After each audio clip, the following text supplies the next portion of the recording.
नमस्कार, बहुत स्वागत है आपका। मैं हूं आपके साथ प्रेरणा मिश्रा। सुबह के 10 बज गए, वक्त हो चला अब तक की तमाम बड़ी खबरें आप तक पहुंचाने का। शुरुआत करेंगे मध्य प्रदेश में खनन माफिया बेखौफ हैं। शहडोल में पटवारी को ट्रैक्टर से कुचलने का मामला सामने आया। अवैध रेत खनन रोकने पर ट्रैक्टर चढ़ाया है। पटवारी प्रसन्न सिंह की मौके पर ही मौत हुई। देवलोन थाना क्षेत्र के गोपालपुर सोन नदी की पूरी घटना बताई जा रही है, जहां पर रेत माफिया बेखौफ हैं। किसी तरह का पुलिस का कोई खौफ उनमें नहीं, क्योंकि शहडोल में जब पटवारी ने उन्हें रोकने की कोशिश की तो पटवारी को ट्रैक्टर से कुचल दिया गया। अवैध रेत खनन रोकने की पर ट्रैक्टर चढ़ाया है। पटवारी प्रसन्न सिंह की मौके पर ही मौत हो गई। देवलोंद थाना क्षेत्र के गोपालपुर सोन नदी की पूरी घटना बताई जा रही है, जहां पर रेत माफियाओं का आतंक देखने को मिला है। तो ये बड़ी खबर इस वक्त आपको शहडोल से बता रहे हैं, जहां पर बेखौफ होकर रेत माफिया अवैध रूप से रेत का उत्खनन कर रहे हैं। और पटवारी ने जब उन्हें रोकने का प्रयास किया, उन्हें रोकने की कोशिश की, तो पटवारी को रेत माफियाओं के ट्रैक्टर से कुचल दिया गया। आपको बताएं, मौके पर ही पटवारी की मौत हो गई। तो शहडोल से पूरा मामला निकलकर सामने आया है, जहां अवैध रेत खनन धड़ल्ले से किया जा रहा है। किसी प्रकार का रेत माफियाओं में कोई खौफ नहीं है, लेकिन कई तरह के सवाल खड़े हो रहे हैं। शहडोल में धड़ल्ले से रेत का उत्खनन चल रहा है और इस अवैध उत्खनन पर कार्रवाई आखिर कब की जाएगी? क्या ऐसे ही रेत माफिया की बलि चढ़ेंगे अधिकारी? क्योंकि ये कोई पहला मामला नहीं है जब कोई अधिकारी इस तरह से रेत माफिया के ट्रैक्टर से कुचला गया हो या उसके साथ इस तरीके का व्यवहार किया गया हो। मध्य प्रदेश में रेत माफिया पर कंट्रोल क्यों नहीं है? कई सवाल खड़े हो रहे हैं। और अवैध रेत उत्खनन पर प्रशासन क्यों मौन है? क्योंकि लगातार इस तरह के मामले सामने आते रहते हैं। पटवारी प्रसन्न सिंह अवैध रेत उत्खनन रोकने के लिए गए थे, लेकिन इस दौरान वो उनका शिकार हो गए और उन्हें कुचल दिया गया। तो पटवारी को रेत माफिया ने ट्रैक्टर से कुचल दिया और आपको बताएं, मौके पर ही उनकी मौत हो गई। तो शहडोल से ये पूरा मामला निकलकर सामने आया है।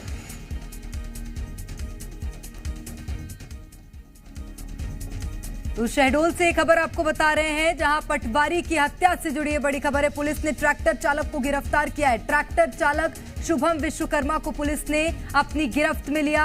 देर रात से 3 थानों की पुलिस तलाशी कर रही थी और उसके बाद ट्रैक्टर चालक की गिरफ्तारी हुई है। तो ये बड़ी खबर इस वक्त आपको बता रहे हैं। लेकिन क्या कारण है कि इन रेत माफियाओं में किसी तरह का कोई खौफ नहीं है? क्यों इन पर सख्त एक्शन नहीं लिया जाता है? मध्य प्रदेश के अलग अलग क्षेत्रों से अवैध रेत उत्खनन की लगातार तस्वीरें सामने आती रही हैं, लगातार इस तरह के मामले सामने आते रहे हैं, लेकिन इस पर अंकुश क्यों नहीं? ये एक बड़ा सवाल। तो पटवारी की हत्या से जुड़ी अभी आपको बड़ी खबर, बड़ा अपडेट बता देते हैं, जहां पुलिस ने ट्रैक्टर चालक को गिरफ्तार कर लिया है। ट्रैक्टर चालक शुभम विश्वकर्मा को पुलिस ने गिरफ्तार किया।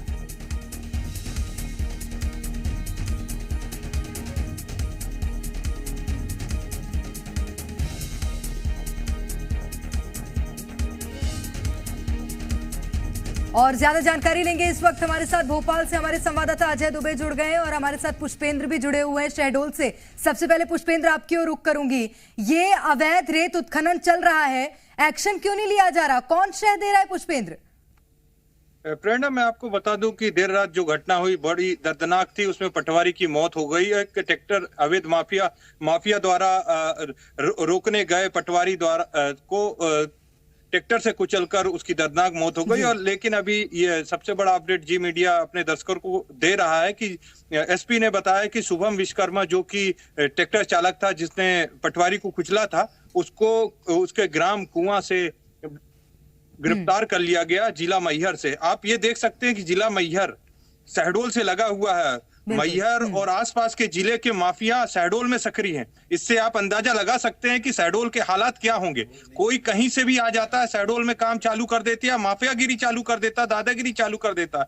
प्रशासन को कोई लेना देना नहीं। अगर प्रशासन को लेना देना होता तो इस तरह की घटनाएं सामने ना आती। अन्य जिले का जो माफिया है वो शहडोल में कैसे पनप रहा है? वो उसको इतनी मजबूती कहां से मिल रही है कि वो एक सरकारी कर्मचारी के ऊपर ट्रैक्टर चला देता है? इस पे बड़ा सवाल खड़ा होता है पुलिस और प्रशासन पे। जी, निश्चित रूप से। और इस पर क्या एक्शन लिया जाएगा या क्या एक्शन लिया गया, ये भी एक बड़ा सवाल है। मैं लौटूंगी आपके पास पुष्पेंद्र। अजय दुबे लगातार भोपाल से हमारे साथ बने हुए हैं। अजय, अवैध रेत उत्खनन का ये कोई पहला मामला नहीं है और कोई पुलिस अधिकारी या उन्हें रोकने गया कोई व्यक्ति इस तरह से उसका शिकार हुआ हो, ये भी कोई पहला मामला नहीं है, लेकिन निरंकुश है ये रेत उत्खनन के मामले।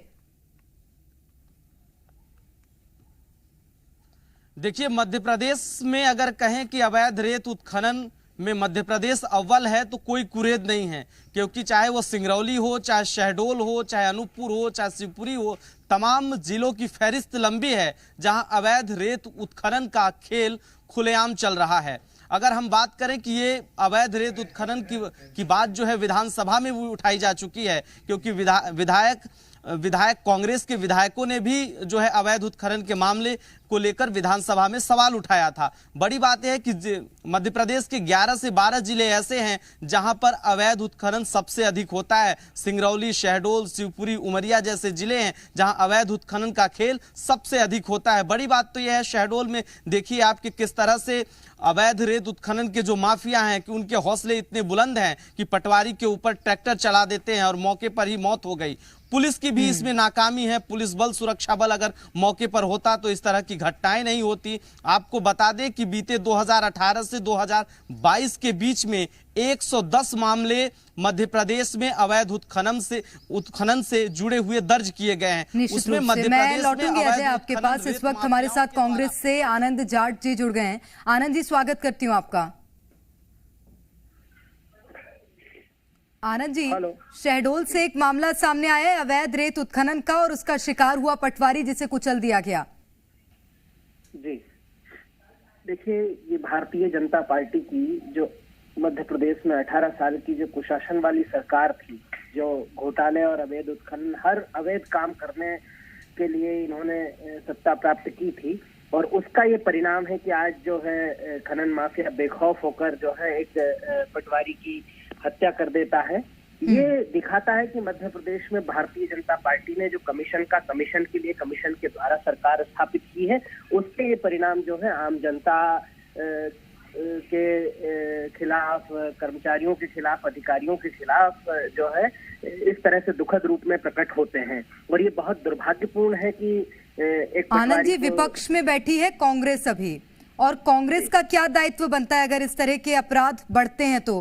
क्या विपक्ष सिर्फ मौन साधे बैठा रहेगा या सिर्फ टीवी पर आकर बीजेपी सरकार पर आरोप लगाएगा, या विपक्ष का भी दायित्व ये बनता है कि उसके खिलाफ आवाज उठाए?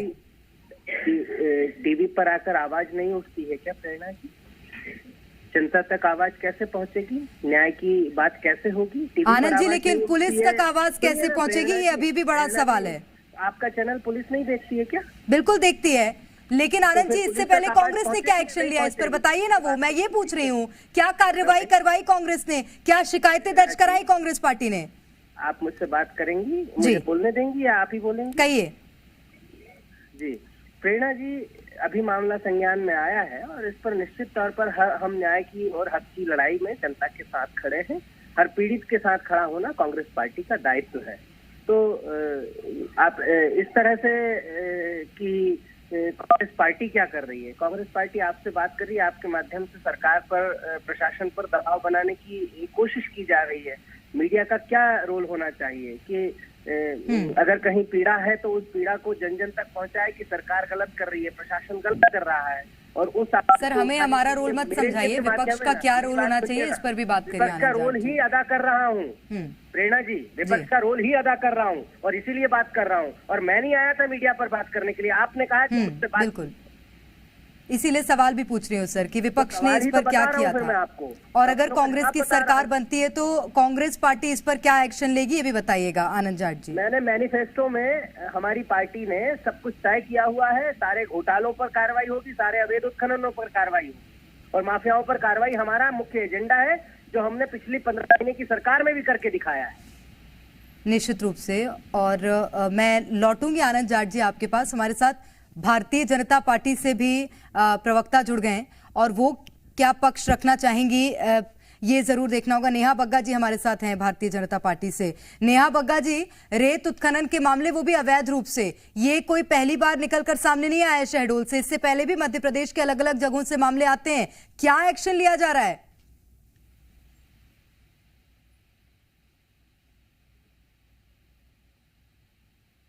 नेहा जी सुन पा रही है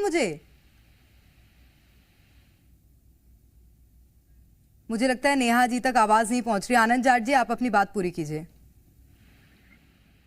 देखिए, ये पहला मामला नहीं है जब किसी सरकारी अमले पर जो है वो माफियाओं ने हमला किया है, और माफियाओं के मंसूबे इतने बढ़ गए हैं क्योंकि 18 साल से मध्य प्रदेश में एक ही सरकार है जिसका कमीशन खोरों, भ्रष्टाचारियों और ठेकेदारों के साथ गठजोड़ है। तो उस गठजोड़ के कारण जो है इनके हौसले इतने बुलंद हो गए हैं कि ये प्रशासन को भी कुछ नहीं समझ रहे हैं। कानून को अपने हाथ में लेकर कानून को अपने हिसाब से तोड़ना मरोड़ना इनकी आदत हो गई है। और मध्य प्रदेश की जनता ने जो जनादेश ईवीएम में बंद किया है वो इन माफियाओं के गठजोड़ के खिलाफ भी है। जब 3 तारीख को ये मतगणना होगी तो दूध का दूध और पानी का पानी हो जाएगा और मध्य प्रदेश में कांग्रेस की सरकार बनेगी। तो केवल ठीक है, और इस मतगणना के बाद कांग्रेस अगर आती है सत्ता में तो वो क्या एक्शन लेगी जरूर देखना होगा। लेकिन अभी फिलहाल सत्ता पक्ष से नेहा बग्गा जी हमारे साथ जुड़ गई हैं और नेहा बग्गा जी बातचीत करेंगी। नेहा जी, आवाज आ रही है आपको? मुझे आपकी आवाज। नेहा जी, शहडोल में एक मामला सामने आया अवैध रेत उत्खनन का और उसका शिकार हुआ है पटवारी, जिसे कुचल दिया गया। पहली बार तो हुआ नहीं है, इस पर एक्शन क्या लिया जा रहा है?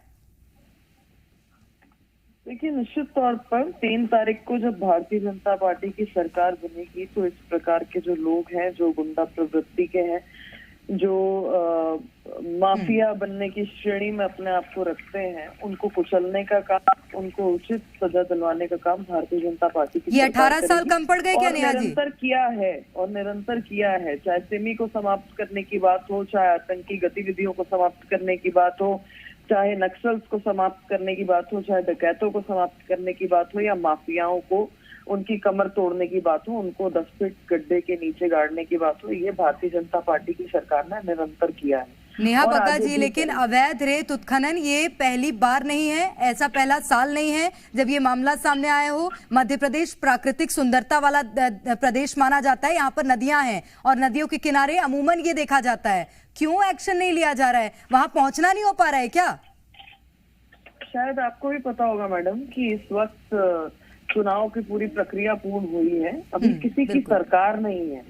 अगर ये प्रश्न आपका भारतीय जनता पार्टी से है तो थोड़ा सा जनरल नॉलेज। ये प्रश्न मेरा भारतीय जनता पार्टी से इसलिए है क्योंकि मध्य प्रदेश में भारतीय जनता पार्टी ने 18 साल शासन किया है। बिल्कुल किया है, और इसीलिए मैंने आपको बताया कि नक्सल हो, आतंकवाद हो, डकैत हो, इसको समाप्त भी भारतीय जनता पार्टी ने मध्य प्रदेश से किया है। और इसीलिए मैंने आपसे कहा कि 3 तारीख को भी जनता को भारतीय जनता पार्टी से ही आस है, विश्वास है, और फिर से जो आज की गतिविधि है जिस पर हम चर्चा कर रहे हैं, इसको समाप्त अगर कोई करेगा तो ये भाजपा की सरकार करेगी। ठीक है, आनंद जाट जी से रिएक्शन ले लेती हूँ। आनंद जाट जी, क्या कहना है आपका? नेहा बग्गा जी कह रही है 3 तारीख को सरकार बनेगी और फिर इस पर एक्शन लिया जाएगा। ये कहना बहुत आसान होता है कि अभी आदर्श आचार संहिता चल रही है, चुनाव प्रक्रिया है, लेकिन सच बात यह है कि माफियाओं के हौसले एक दिन में नहीं बढ़ते हैं, वो 18 साल में बढ़ते हैं। जब कमीशन के लिए कमीशन के द्वारा सरकार चलाई जाती है, भ्रष्टाचारियों को संरक्षण दिया जाता है। अवैध उत्खनन एक दिन में नहीं पनपता है। ये 18 साल का भाजपा का मिस्टर घोटाला की जो सरकार है उसका जो कुशासन है वो चिंगार कर कह रहा है कि माफियाओं को किसी से डर नहीं है। लेकिन मैं बता दूं कि जब 3 तारीख को कांग्रेस पार्टी की सरकार आएगी तो ऐसे माफियाओं को पूरी तरह से नेस्तनाबूद करने के लिए कांग्रेस सरकार संकल्पित होगी, दृढ़ संकल्पित होगी। ठीक है, निश्चित रूप से। तो कांग्रेस का ये कहना है कि अगर कांग्रेस सत्ता में आती है तो इस पर एक्शन लिया जाएगा। बहुत शुक्रिया आप दोनों का ही हमारे साथ जुड़ने के लिए, तमाम बातचीत के लिए। तो रेत माफियाओं का आतंक मध्य प्रदेश में लगातार देखने को मिल रहा है और इस पर कंट्रोल क्यों नहीं है मध्य प्रदेश में, ये एक बड़ा सवाल है।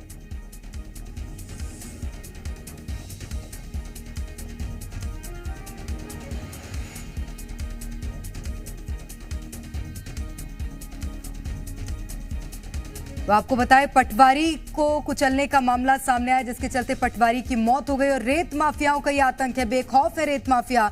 अजय हमारे साथ जुड़े हुए थे, पुष्पेंद्र हमारे साथ जुड़े थे। पुष्पेंद्र, आपका बहुत शुक्रिया। अजय आप बने रहेगा और जानकारी लेंगे आपसे।